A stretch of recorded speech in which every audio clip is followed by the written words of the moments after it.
Lincoln said this in 1863. We have been preserved these many years in peace and prosperity.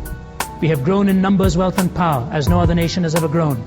But we have forgotten the gracious hand which preserved us in peace and multiplied and enriched and strengthened us. And we have vainly imagined in the deceitfulness of our hearts that all these blessings were produced by some superior wisdom and virtue of our own. Intoxicated with unbroken success, we have become too self-sufficient to feel the necessity of redeeming grace and persevering grace, too proud to pray to the God who has made us.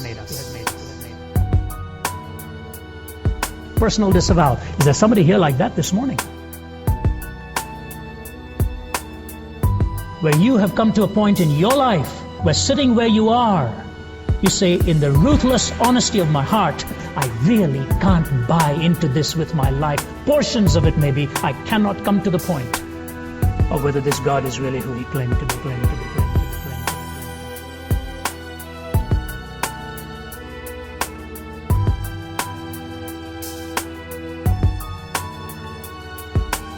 The ministry has changed today. Centuries ago, when you think of people like Henry Martyn, who was a Cambridge scholar and went to India and went to Burma and went to Iran, died at the age of 31, but not before he translated the New Testament into Arabic, into Persian, and into Hindustani.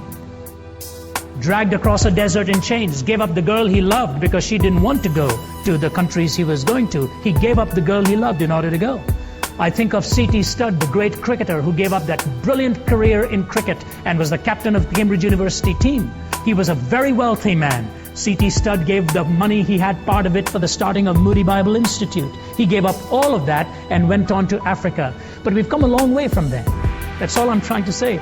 Today, when a young student graduates from seminary or Bible college, one of his first questions is the benefits he's going to get.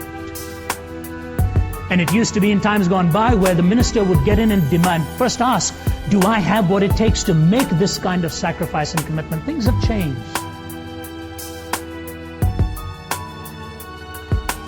I give you two thoughts with which I end here. King George VI inspired the nation of the Commonwealth with his famous Christmas Day address. He closed his Commonwealth address to the nations that year, not knowing himself that cancer had invaded his body and before long he was going to die. He didn't know it at that time. But he made this comment looking at the dark landscape of history at that time, and he said these words that inspired so many, with which he closed his address. He said this, I said to the man at the gate of the ear, give me a light that I may walk safely into the unknown. And he said to me, put your hand into the hand of God, and it shall be to you better than the light and safer than the known. And he said to me, put your hand in the hand of God, and it shall be to you better than the light and safer than the known. Charles Wesley wrote this, it has become my own testimony of commitment in my life. He says this, O thou who camest from above, the pure celestial fire to impart, kindle a flame of sacred love on the mean altar of my heart. There let it for thy glory burn with inextinguishable blaze, and trembling to its source return in humble prayer and fervent praise. Jesus, confirm my heart's desire to work and speak and think for thee. Still let me guard the holy fire, and still stir up thy gift in me. Ready for all thy perfect will, my acts of faith and love repeat, till death thy endless mercy seal, and make my sacrifice complete.